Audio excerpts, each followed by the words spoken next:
Okay, welcome to the Sumer Sports Show. I'm Eric Eager. I'm joined by Thomas Dimitroff. We're a day late. Thomas, a very astute respecter of President's Day yesterday. So we didn't have a show yesterday. So we're coming to you. And because the NFL Scouting Combine is next week, and we're prepared to give everybody, including our clients and potential clients, the very best.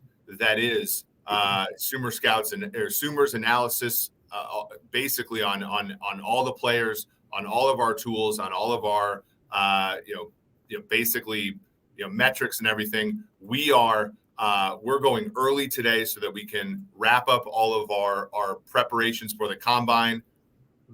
We're going early today. Thomas, how you doing? I'm good. I didn't know if that was just a week recovery from Vegas for you because you wanted to push it out another day. I didn't think it was because we had a really busy week last week. And as you know, a lot is going on, a lot from a product release standpoint to visiting the combine to going soon to Sloan, where our fearless leader, Paul Tudor Jones, is going to be delivering to the masses in a keynote speaking engagement with Robert Kraft of the New England Patriots. So you're preparing in so many different areas, and you have to do your favorite preparation, and that's for this show. So look, I'm excited about kicking this back off. I can't wait to start rolling into the draft, free agency and draft time. I'm excited about it. I'm excited too. And one of the other reasons I'm excited for the combine is because it's going to mark the change of a little bit of a change for the show, because as we hinted at last Monday on the show, we are going to have a new home. Not like we're not moving. We're just getting a lake house for this show, because we're still going to be on YouTube. We're still going to be on, Twitter, but on Friday nights, and then also rebroadcast throughout the weekend. This show through draft season, starting the Friday after the combine, we are going to be preliminarily, again, we have to make sure that everything is signed and everything, but we have preliminarily agreed to have this show on Sirius XM's NFL radio, which is a really cool, I think, accomplishment, not only for the show, but for the listeners and everybody who has followed along religiously here, the Sean Donahos, the masses, everybody that's come on here and supported this show from the very beginning, from us talking about from Thomas picking games, to me trying to talk about offensive linemen and all this kind of stuff. We've really, I think, moved this show forward. So I'm really excited for that. So the Friday after the combine, everybody, we are going to put the show basically on our networks, but it will also be simulcast on Sirius XM. We're really excited about that. The show will be produced by Matt Stopsky, who was the producer of the PFF Forecast, my old podcast at PFF for a time. He's the best in the business, and he will be helping us with that as well. So really excited about that as we move forward. And that's going to be the theme kind of like of this show, as well as future shows will be NFL draft. And we're going to start that today, Mr. Dimitroff, with quarterbacks, because that is the most important position in football. It was where you had your first ever draft pick as a member of the Atlanta Falcons, where you took Matt Ryan, 3rd overall out of Boston College. And unlike some seasons, namely like 2022, there are real generational type prospects available at the very beginning of this draft. And I want to talk about them here today, Thomas. So I'm geeked. I'm geeked as well. And I want to backtrack for a half a second. Matt Stopsky, yes, one of the best in the business. Excited about him leading us on all of this, because I think we're going to be excited about where we're going with Sirius and beyond, of course. And I think Matt being in the control room is settling for me, and I'm sure it is for you. There you go, Matt. You won't have lauding for the rest of the season, but there you go. We're going to add Matt to the stage here. Hey, what's up? Thanks for the love. Appreciate it. We're going to remove Matt from the stage here just because we don't have the 3 thing for that long. But yeah, we really appreciate Matt. Okay, Thomas, you, of course, you got one opportunity to pick a quarterback, and with your time at the Atlanta Falcons, you took Matt Ryan.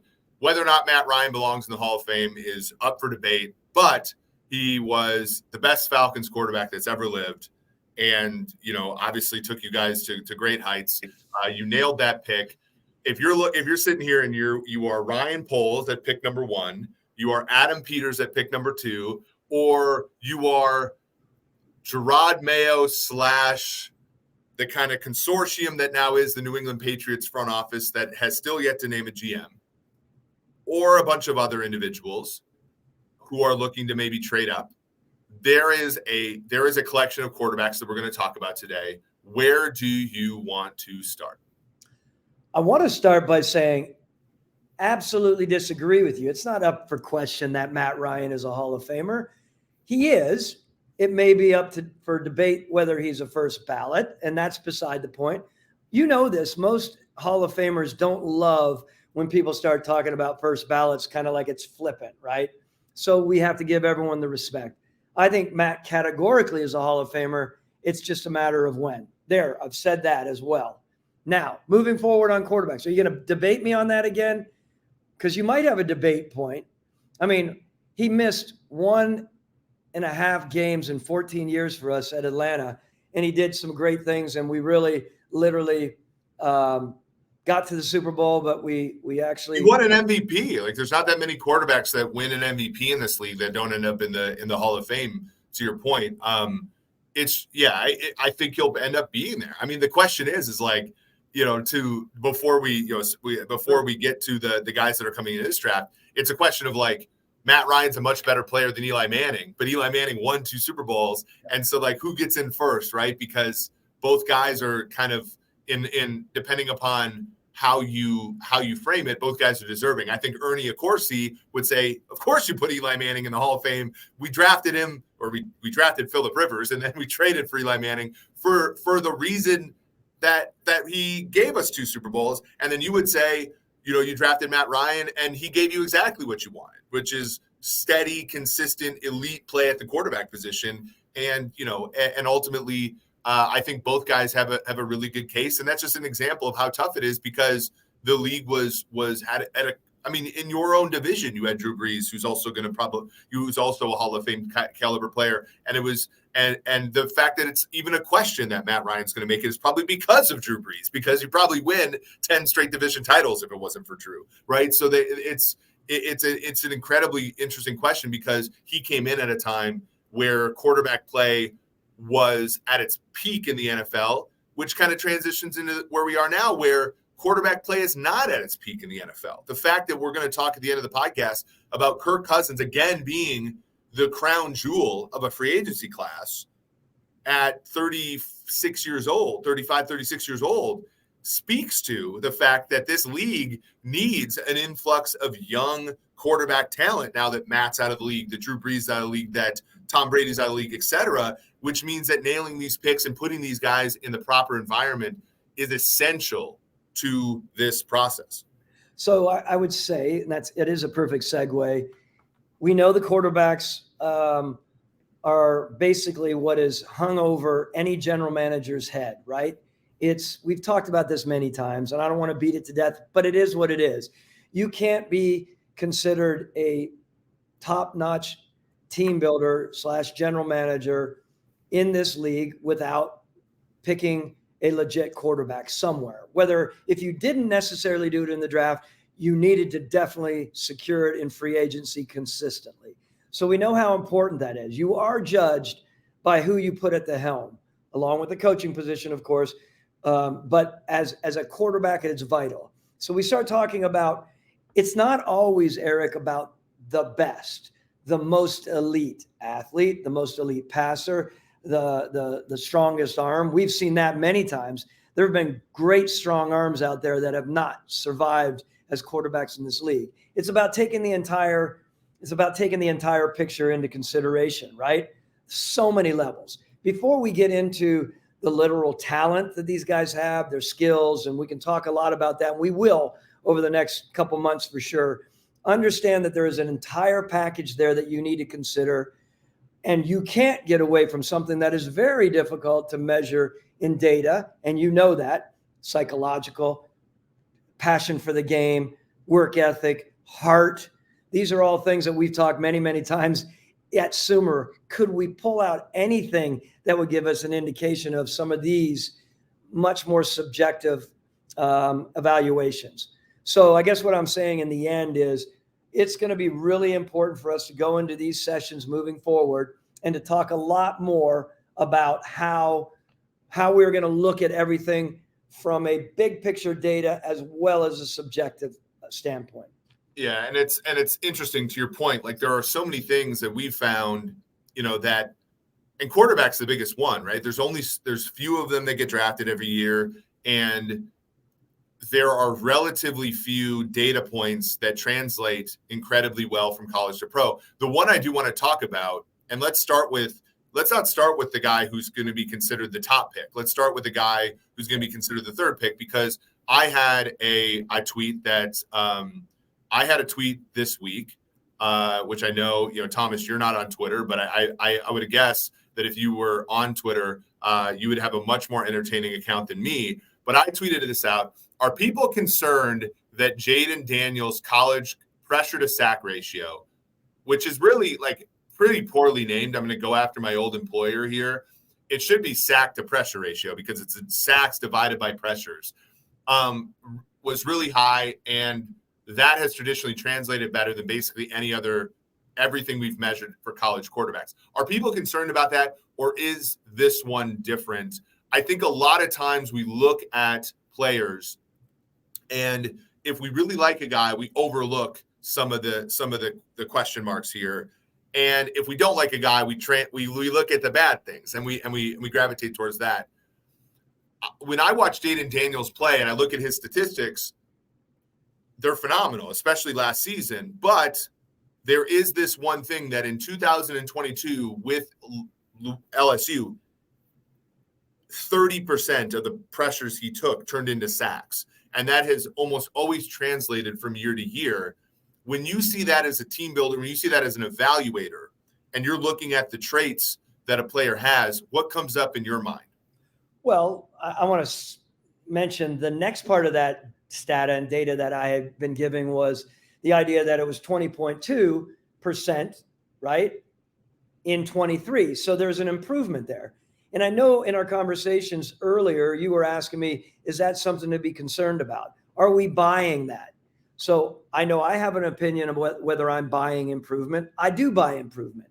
I don't want to overly analyze where I'm digging the hell out of certain things that will, prop up this idea that, Jaden Daniels isn't as good as advertised and he had 1 year. But that's what we want to see, right? We want to see it. As my chief of staff, if we were putting on team building hats right now and we were at a team, let me ask you that. Does that difference of 30.8 to 20.2 from 22 to 23 sack percentage, does that concern you? Because I want to fold back in after your response. I think it's good, right? I think the fact that he's gotten better is certainly beneficial, because if you look, like, let's compare him to Drake May. Over the course of their careers, Jaden Daniels' sack to pressure ratio is about 24%. Drake May is about 18%. That's a big difference. But if you just look at last year, Drake May and Jaden Daniels are about the same. And so Drake May got worse and Jaden Daniels got better. And so I think if you want to look positively at Jaden Daniels, you're saying, okay, he got better. He learned the offense. He got more comfortable. And then he was able to process things more quickly. I think that that's good. However, we know the nature of football is, people call it the sophomore slump or the Sports Illustrated jinx. But there's a mechanism for it, right? It's Mac Jones goes to New England. Josh McDaniels coaches the hell out of him. He plays really well. Josh McDaniels gets a head coaching job. Mac Jones has to learn a new offense. And we don't have to make a value judgment about who the offensive coordinator is. But, like, change sucks for young quarterbacks. And so how young offensive coordinators, or in the case of Josh McDaniels, just guys who are wanting to get a new job, how these guys generally get new jobs is to take a young quarterback and to have him overachieve. But that, generally speaking, means that for that guy, he's got to thrive in a new environment. When Baker Mayfield had a really good rookie year for him, that meant Freddie Kitchens got a head coaching job. And so now Freddie Kitchens has to do so many more things. He can't coach Baker Mayfield. When Baker Mayfield has a pretty good year in Tampa Bay this year for him, Dave Canales gets a head coaching job in Carolina, and the cycle continues. And so part of me sees a guy get comfortable in a new offense as a good thing, but part of me sees it as a bad thing, right? Because you almost always have to deal with change in the NFL. And so I see a guy like in the history of the NFL, you look at guys who have struggled from one year to the next, oftentimes are the better pros. Josh Allen was better his second to last year in Wyoming. Jordan Love was better his second to last year at Utah State. Justin Herbert was better. Brock Purdy, all those guys were actually better in previous years in their career in college than they were their last year. And so that's where I get a little bit worried.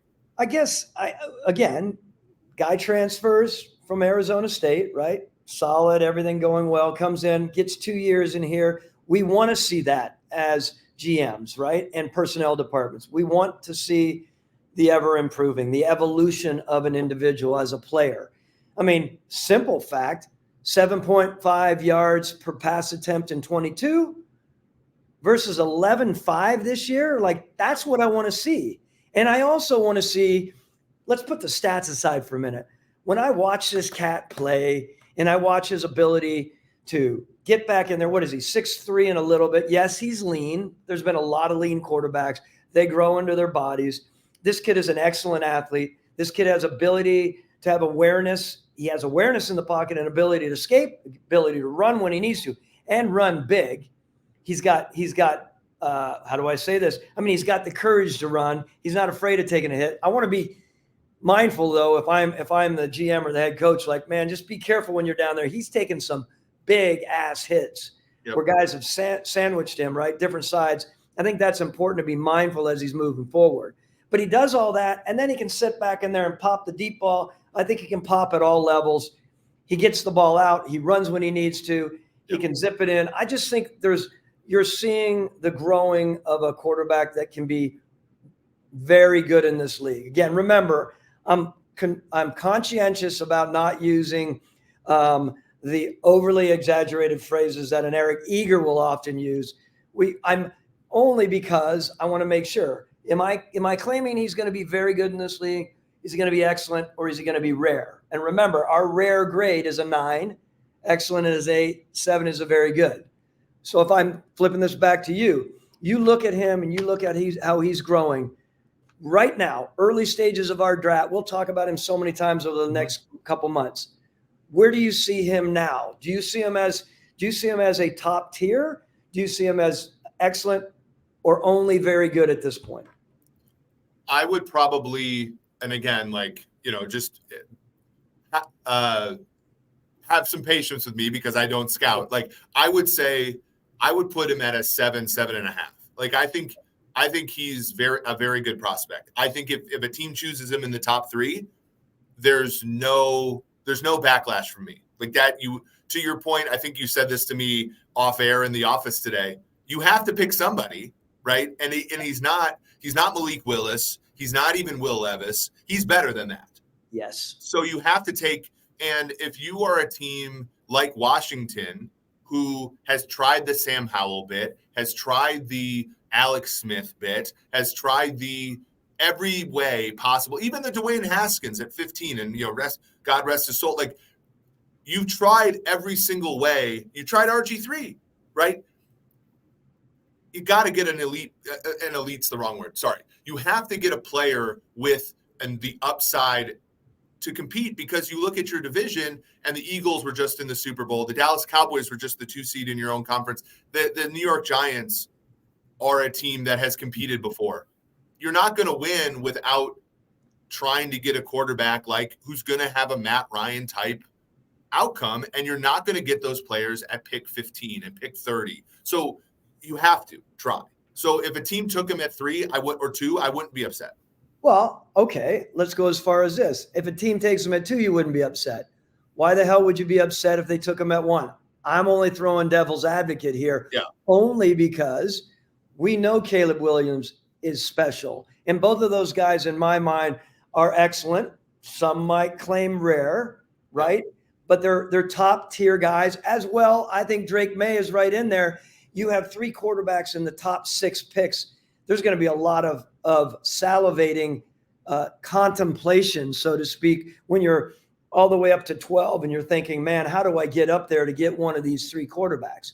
This is a really good group. And then there's another group of quarterbacks. We'll talk about one today, but there's other quarterbacks in there that make this a really, I think, stout, legitimate quarterback group. There's a Jordan Love type player that pairs with the Burrow, Tua, Herbert, right? That was that draft where it was Burrow, Tua, Herbert in the top 6, and then Jordan Love and Jalen Hurts in that second tier of guys that have been useful NFL quarterbacks, to your point. And that is a really good question for a team builder. Do you mortgage the future to go get one of the top guys, or do you wait and take one of the other guys? It's all about where you are in your team building. It's a good question. Go ahead. Well, and we're going to move on. I know we could talk all day on this, and I'm loving it. Okay.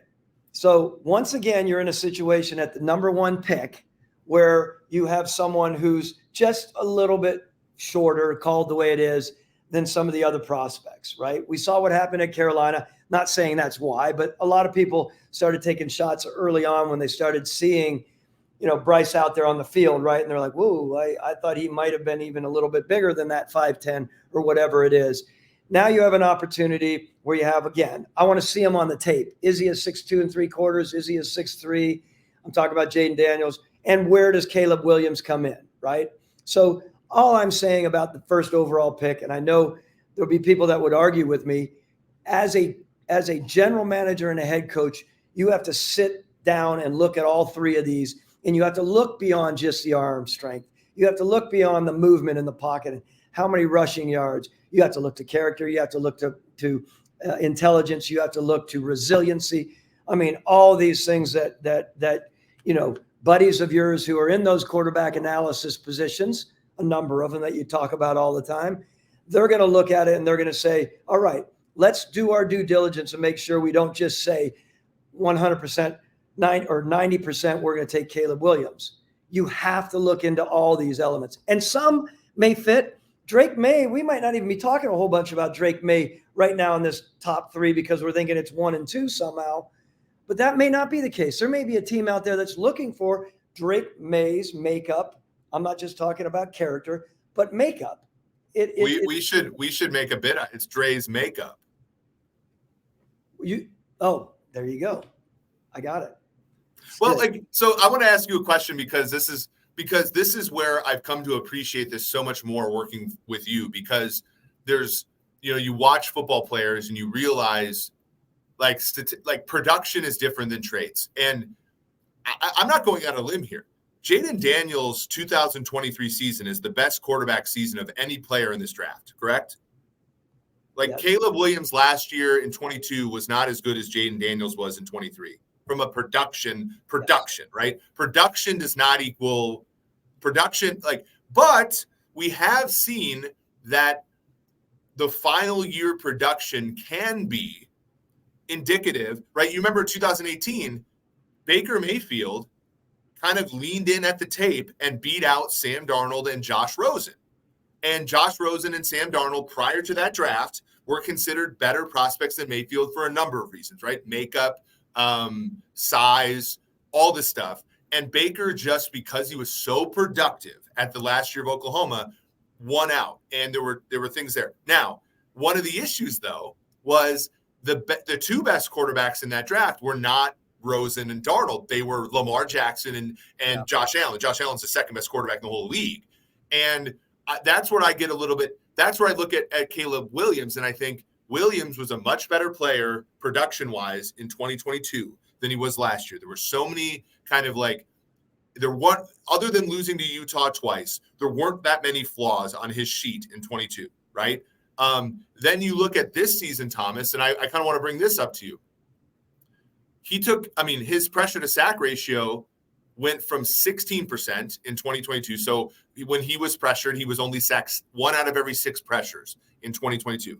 This year it went up to 23. So 1 out of every 4 pressures was a sack. Mm-hmm. But the biggest one, and this has been his thing the whole time, 3.27 time to throw. So when he drops back, it takes him 3.27 seconds to get rid of the ball or get sacked. And just to give you a little context, Patrick Mahomes this year, in his toughest season, no receivers, an offensive line that was his league worst, Patrick Mahomes this year was his first year with more than 3 seconds time to throw. And you watch those Chiefs games and he's trying to manufacture plays and like it's ugly. And that has been Caleb Williams his whole career at USC. So the question that I have is if you read that as a team builder or as a head coach and you're thinking to yourself, I just need Caleb Williams to trust the play. I just need Caleb Williams to color in the lines. While I know that part of the reason we're all thinking of him as this generational prospect, this brilliant player, I push back, an 8 or a 9, is because he's an artist.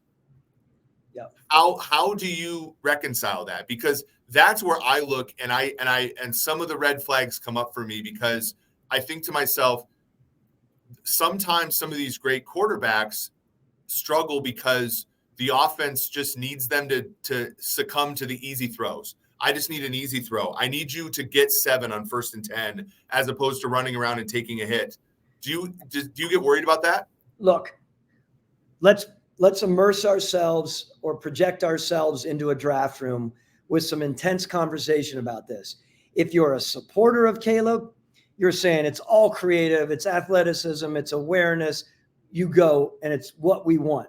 If you're the person battling it or the person being negative and questioning whether, the naysayer, the critic, which we need some of those people in the draft room, right?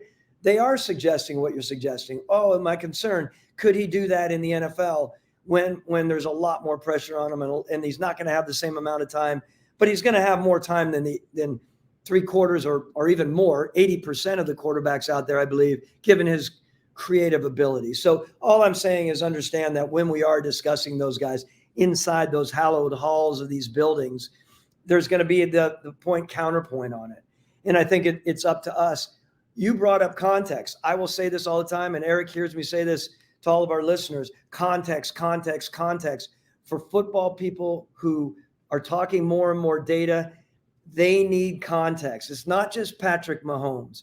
You need to dig out, if you were a chief of staff or whatever, you're presenting to the group or the coaches, you need to pull out, I'm talking about anyone, you need to pull out more. You need to pull out more context on that. Show the different levels. I mean, show where some of those guys are. Did we make a mistake? Okay, your buddy Baker, you'll talk about forever and ever. Where was he? Where were a couple of these other quarterbacks that were either athletic movement quarterbacks or productive quarterbacks? And let us know where some of these main names were so we can compare. Again, everyone understand this. We are a comparative profession, and we need context. We need context in contracts. When we're sitting there telling our owner, yeah, I want to sign this guy to $190 million or $240 million contract, I need context on who's ever been close to that. Obviously, there wasn't anyone there, right? So just to put that to rest a little bit, we love that moving forward, Eric, as we're talking. Don't just fold in one of the greatest ever. Let's fold in some of the good ones out there, or the very good ones that are probably more in line with our guy, Caleb. Yeah. So for example, Josh Allen, his final year at Wyoming was about 3.07 time to throw. So a little bit less. Baker Mayfield, interestingly, we always think of Baker Mayfield as a catch and throw guy, but his was right around 2.93. So even some of these like guys who we think more of, I call them color between the line guys, it's a way to think about it, are still holding onto the ball longer. Thomas, the average is kind of around 2.5, 2.75 in the NFL. In the NFL, because of the mismatch on the offensive line versus the defensive line, you have to be able to get rid of the ball quickly. And again, we talk about Mahomes. It's not great, but like it is instructive. When Patrick won the MVP in 2018, his average depth of target on his touchdown passes was 18 yards. This year, it was 4 yards. So he's had to evolve from a guy that's just whipping it. I remember, obviously, the preseason game against you guys in 2018, where he threw that 70-yard ball to Tyreek in your state in Atlanta. He's not throwing those touchdowns. He's had to learn to dump the ball off and be content. And obviously Caleb is not going to come into the league with that. Like, football's a game of fun, right? It's not fun to dump the ball. I think of Tom Brady as like his biggest attribute was being content throwing the ball to Shane Vereen and Kevin Falk and guys like that. And, that's a question. But to your point,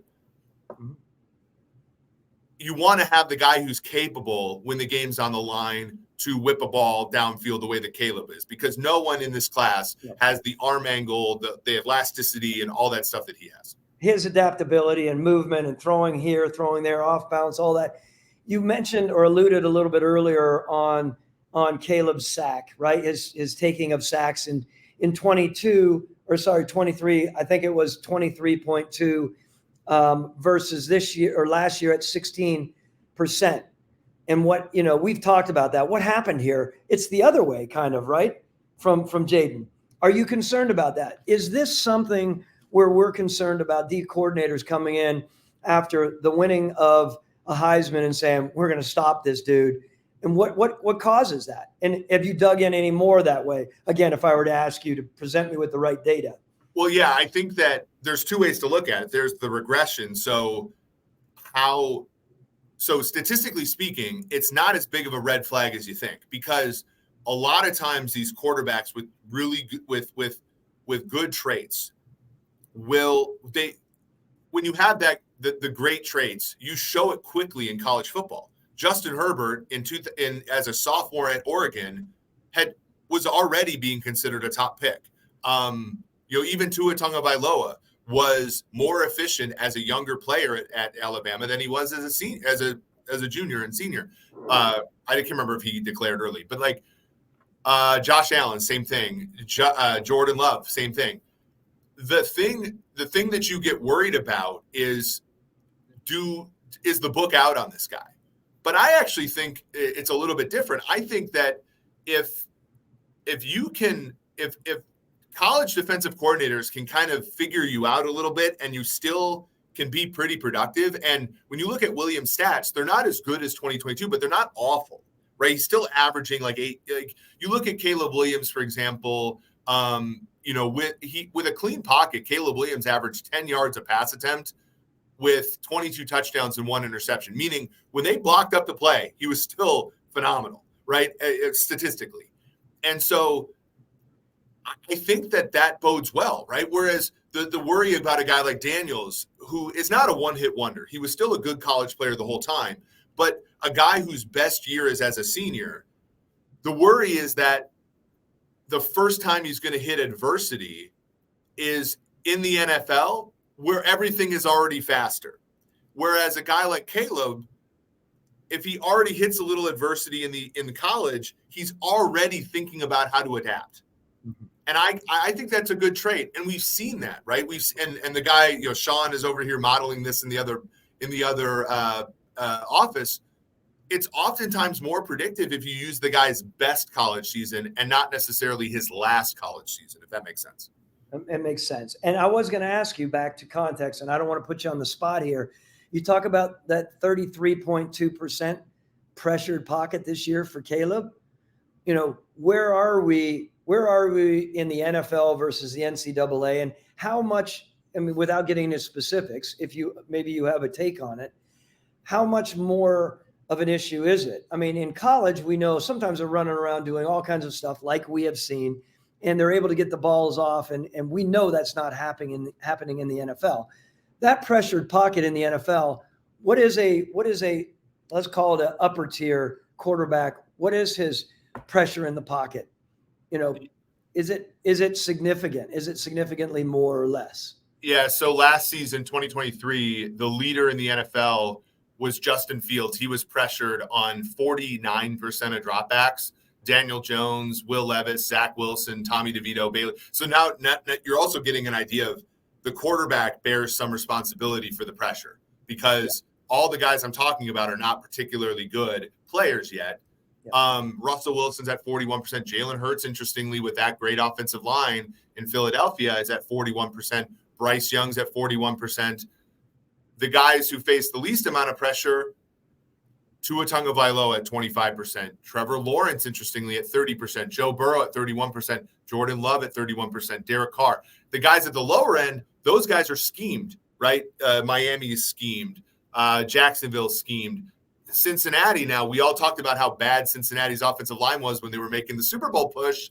Now they got Orlando Brown, they got Karras and guys like that in there. They've done – the median is about 35 to 40%. And so Williams only being pressured 33% at the college level is not necessarily – he's not under siege relative to what he's going to be at the NFL level. It's kind of a little bit below average of what he's going to see in the NFL level. So, that's another thing to think about. And I think he's maybe not – I would say he's not unprepared for pressure in the NFL, but he's not overly prepared is another way to put it.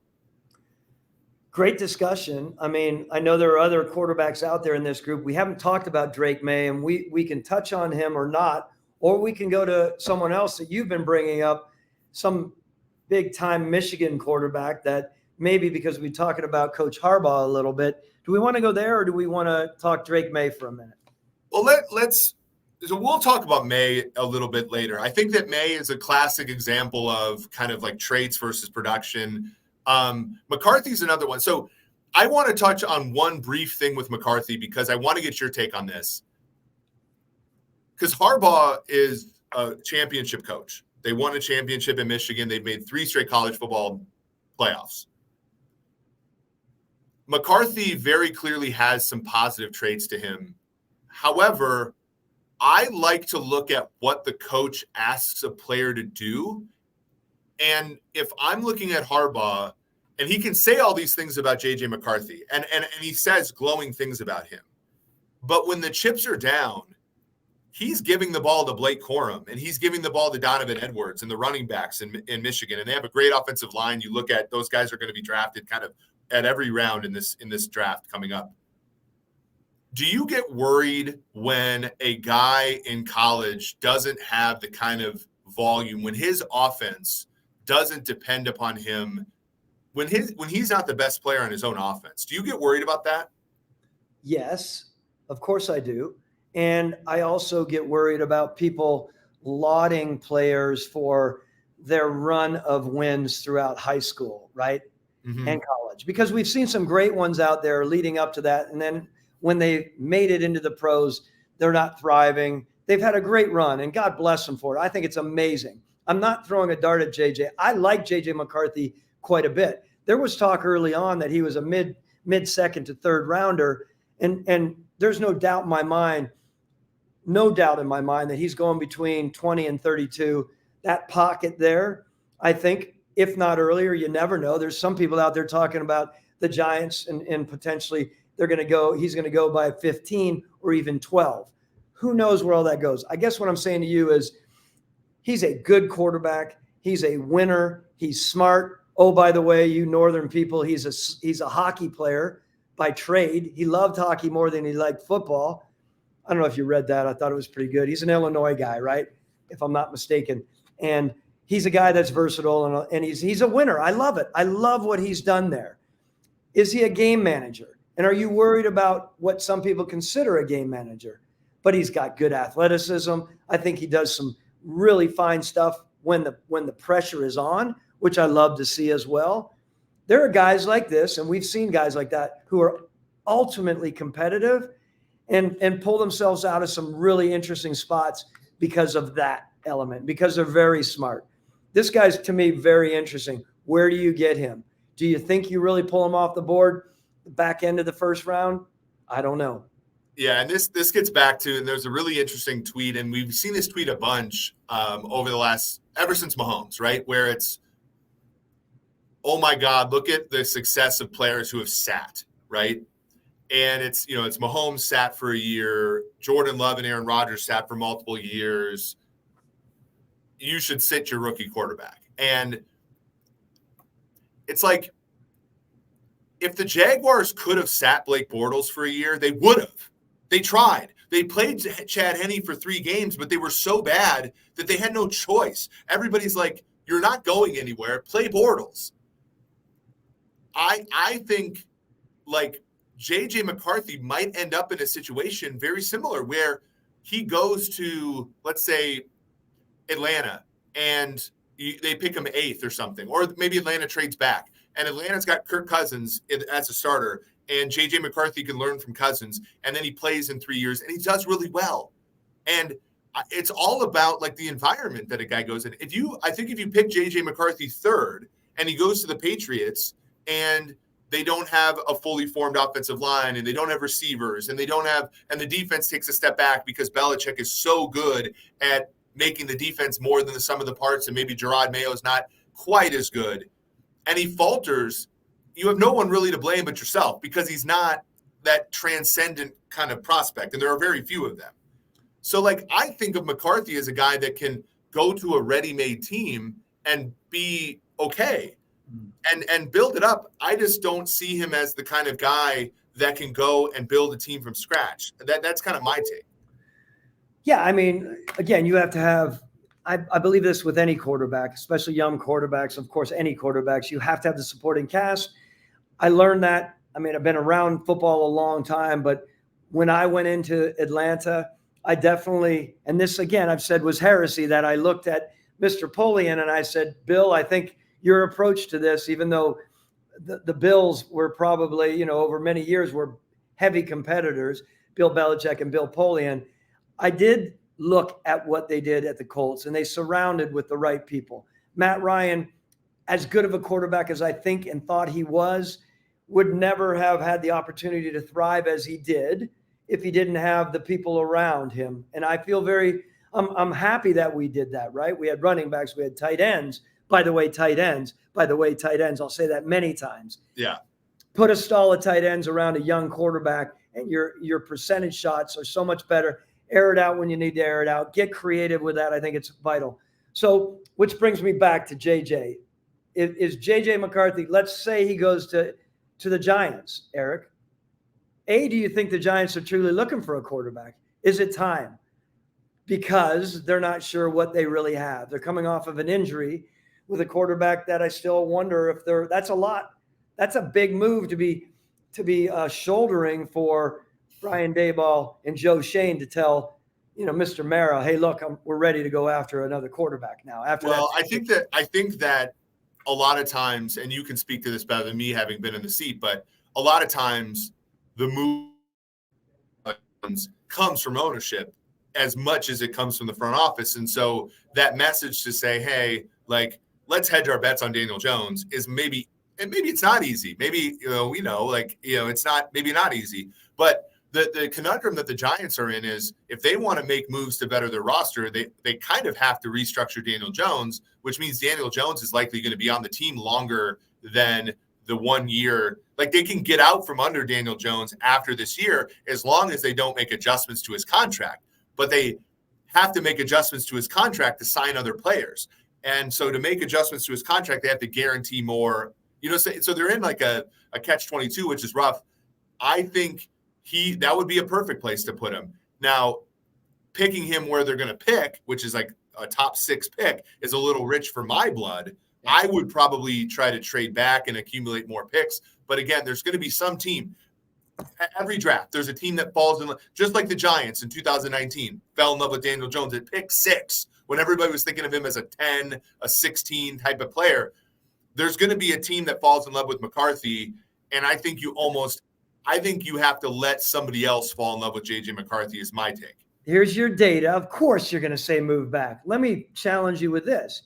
If you're the Giants and you're looking Mr. Mara in the eye as a head coach and a general manager, why are you not saying, let me jump up into the big boys? Let me move up from 6 to 4-3. Why would you not do that? I would. I would say, look, Mr. Mara, you've used 2 top 10 picks on tackles. You have the tackles there. Like we said this at Super Bowl Radio Row. I thought you did really well with Tom Curran. Everybody, by the way, at NBC Boston, I hope I'm going to say this so you don't get in trouble. Everybody at NBC Boston lobbying everybody in that city and everybody in the whole New England area for Thomas Dimitroff. Everybody wanting Thomas Dimitroff there. They were clamoring, every Boston station at the Super Bowl, and they got Thomas on. The Patriots should want to move back, right? Because they're a team that the cupboard is kind of bare. And if you put a quarterback on that team with expectations, I worry about what will happen because their roster needs a rebuild. They're sitting perfectly as a trade back candidate because there is going to be a team like the Giants who have 2 tackles who can protect that quarterback to move up to 3 and take that quarterback, whether it be May or Daniels, whoever that third guy is. I agree. Like, I think you go up and get one of the top 3 guys, or you trade back and let the market dictate who you take between Nix, McCarthy, Penix, one of those guys. You let the market dictate that decision because you already have Jones anyway. Do you think they have the supporting cast? I love that reasoning. What about the skill positions? They don't, but you made the one trade up for Julio Jones, and in that draft, AJ Green was also very good. If you list top 10 wide receivers and how well they've done in the draft, your Julio pick was an exception and not the rule. I love these wide receivers in this draft. Historically speaking, good group. Wide receivers taken high struggle because a wide receiver taken in the top 10 has to be everything, everywhere, all at once. They have to be Julio. They have to be big, fast, strong, catch every ball, block. They have to be everything. The modern wide receiver is not that, right? The modern wide receiver is Henry Ruggs, who is the last, the modern wide receiver is even Drake London, Drake London was a top 10 pick, and he does a lot of things well. Would you consider, was Drake London the best receiver in his class? No. Yeah. Garrett Wilson, there's other guys that have eclipsed him. And I just think most of the time you can get, has Jahan Dotson lived up to his draft position? No. You can get very good value where the Ravens drafted Zay Flowers, where the Vikings drafted Jordan Addison, where the Bengals drafted T. Higgins, because the stakes are lower when you take a guy at 30 or 45, because the NFL is a rotational league at wide receiver. So to answer your question, if the Giants stay at 6 and take Odunze and let's say Marvin Harrison's kid falls to them, it'll be very tempting to take him. But historically speaking, taking wide receivers in those spots has not been a good bet. And you're the one exception where you took Julio, he's Hall of Famer, but it's not a great bet. So I get that. I would do something else to get a wide receiver in New York. So my one response to that, I get it. I've taken a lot of heat over the years on one side, and I've had other people laud for the decision that we made, at the Falcons for Julio. And I go back every year, it surfaces the 16 Super Bowl, and I watch Julio Jones catching one of the best catches in the history of the world. I'm being exaggerative, but it was, right? To move down, to kick a field goal, to win the Super Bowl. But it revolved around Matt connecting with an unbelievable player on our team. No one else could have made that play. It was him, and we didn't finish it. But even think about the circumstances upon which you drafted Julio. Roddy White was your alpha wide receiver, right, and you were struggling as an offense to get over the hump. Not struggling. You were a 13-3 team, but you drafted Julio, and he wasn't your alpha wide receiver until 2 or 3 years later, right? He was he's very good number 2, and then he grew into the guy, the mega star eventually. Yep. But if you take Marvin Harrison Jr. at 6 or 4 or 5, you expect him to be the number 1 guy, right? Randy Moss was the wide receiver 3 behind Jake Reed and Chris Carter.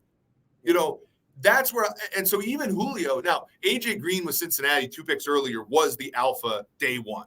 And so that's a counterexample to what I'm saying. But that's where I struggle taking wide receiver high, because he is expected to be wide receiver 1 right away. And that's just a tough position to be the X receiver on an NFL team right away. That might not be enough of a reason for the Giants to cut bait on Daniel Jones and to move up and take Jaden, whatever. But that is my counterexample, is even in your Julio pick, which was really good. And I'm going to write an article for Sumer as to why it's smarter than what people think. Even like, I think the draft curves are wrong when a good team trades up high for a pick.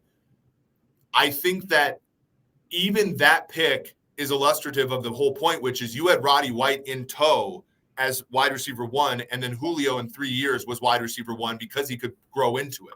Yeah, he did not lead targets until 2014. So that's 11, 12, 13 in his 4th year, right?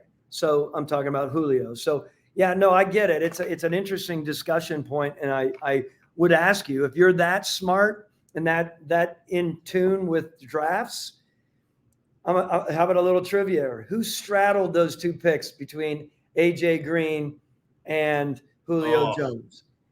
What team was it? San Fran? So 2010, the Niners were 6-10. So were they picking between you?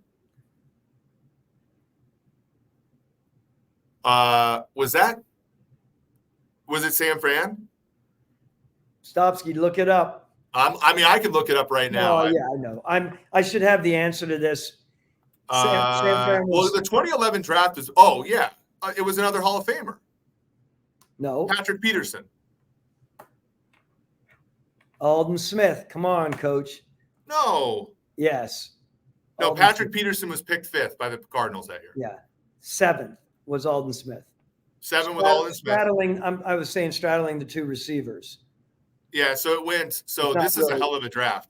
Cam Newton, Von Miller, Marcel Darius was pretty good. Not whatever, but not good compared to everybody else. AJ Green, Patrick Peterson, Julio Jones, Alden Smith, who would have been. Alden Smith was Derek Thomas, and Alden Smith was a fantastic athlete, really, really good. And I remember, do you know who picked him? Of course we know, Trent Baalke. Trent Baalke, yeah. And Trent Baalke loved D lineman, but Trent Baalke was also in a spot where he knew how good he was. And this goes back to what we've said many times. Little aside, when you go to your owner as a team builder, any of you budding team builders, GMs or head coaches, or call you GMs and personnel directors, make sure you get it very straight from your owner. Can I hit on a guy if I lead sacks in 2 years and get us to the Super Bowl, and then years later, or 2 or 3 years later, I just completely explode and don't survive? My question is always, let me know what the parameters are, Mr. Owner, as a general manager, because I can get you some of the best talent. They may be short-lived because of their character and personalities. Right, exactly. Because like for every Julio Jones who, from what I can tell and what you've told me, an impeccable character. Also, in addition to being a phenomenal, I can say a phenomenal. He's going to be in the Hall of Fame. You can allow me that. He's a great player. But like Justin Blackmon, who, when he was on the field and contributing, made play after play after play, but was not reliable, picked around the same time, by Jacksonville a few years later. To your point about, if I need a quick sugar high of great football, Justin Blackmon's probably your guy. But if I need sustained success in the NFL, it's a different calculus. Do we need to talk about any free agent to pack this together? Kirk Cousins a little bit, or would you just want to keep it at college today? Let's just breathe. So your former team, the Falcons, obviously they're picking 8th again. Let's just talk for 5 minutes about Kirk Cousins, because I think that March 13th is the day.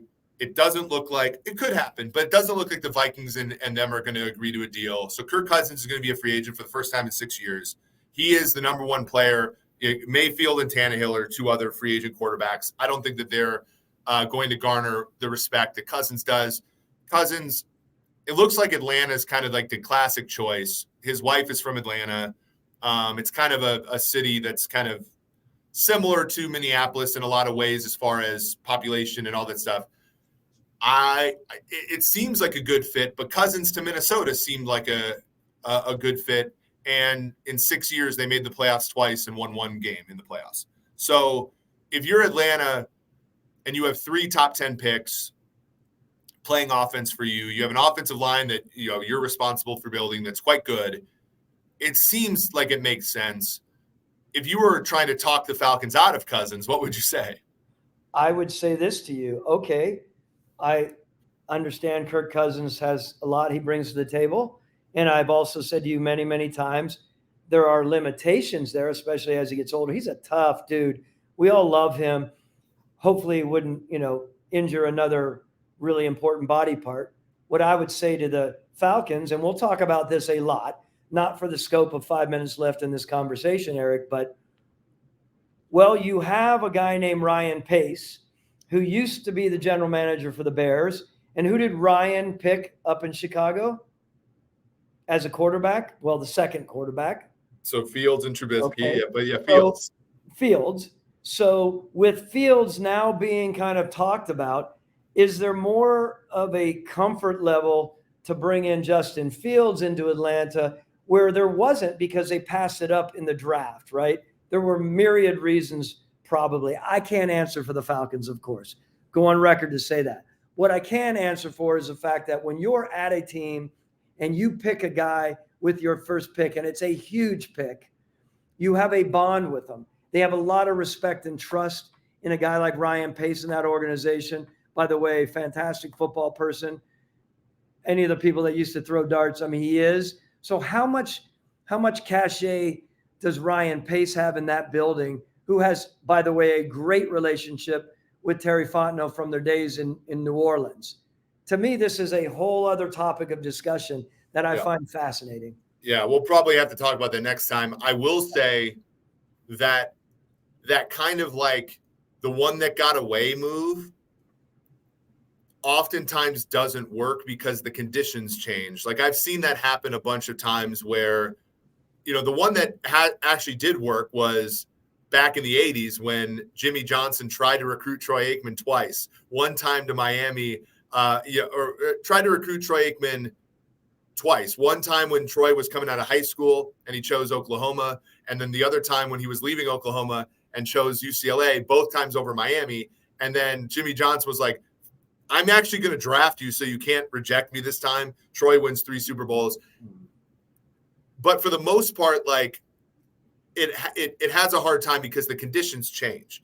And so I get a little bit worried about that. But I think Justin Fields presents an interesting conundrum because he very clearly was not given the best conditions in Chicago at times to succeed. There's a lot to work with there. And I think the Falcons, because of, like I said, their offensive line is conducive to a quarterback who might deal with a little bit more pressure. The running game that they have, his ability to move, I think it's a good fit. I would be intrigued by that. The musical chairs you might see Kirk Cousins, whose dad is a minister, all this stuff. If you see Kirk Cousins in Vegas, that would be an interesting pairing. But I think that would be that might be more probable than people believe coming out of this week because of the Justin Fields situation, which will be super interesting to think about. This has been a lot of fun. The Falcons, by the way, have a top end of second round pick, which I do think is probably the going rate for Justin Fields. That is also something to consider. If a team is in kind of the back half of the first round and they have a back half of the second round pick, it might not be enough to secure Fields. So that is something to think about. That is something that the Falcons have going for them coming over this next few weeks, because it does sound like the Bears are going to make the decision on Fields soon. Out the back end of a ... because you're leading into the next conversation. Are you sure it's only a second round pick? You don't think there's some thriving cats in the 20s that are like, man, we need this, and this is the way we're going to go. We see the development. We know we can work with them. I don't know if it's a second round. It might be. Yeah, it's a good point. I mean, if it's Howie Roseman, he would ask for a second. So yeah, listen. So there's a joke that Thomas doesn't think I listen because I'm always like multitasking, but I do, and I keep them in the bank for jokes like that, which is always funny. This has been great. I really enjoyed this conversation, Thomas. It's always thrilling to get to talk draft with you because you bring so much insight. I learned so much. Thank you for all that joined the show, especially on a Tuesday morning, which is different than normal. We had pretty good reception here. If this is the first time that you've watched the show, hit the like button, hit the subscribe button, tell somebody about the show. We are still going to go early in the week next week. We are flying to Indianapolis, so we might record the show early, maybe Sunday next week, and then just post it on Monday. We might not be live just because of our travels next week. We will be on Radio Row at the Combine. We might be on some of your other favorite shows. That will be a lot of fun. But yeah, starting the week after the Combine, we will be on Fridays on SiriusXM. So we're really excited about that. So for Thomas Dimitroff, for Eric Eager, for producer Matt Stopsky, this has been the Sumer Sports Show.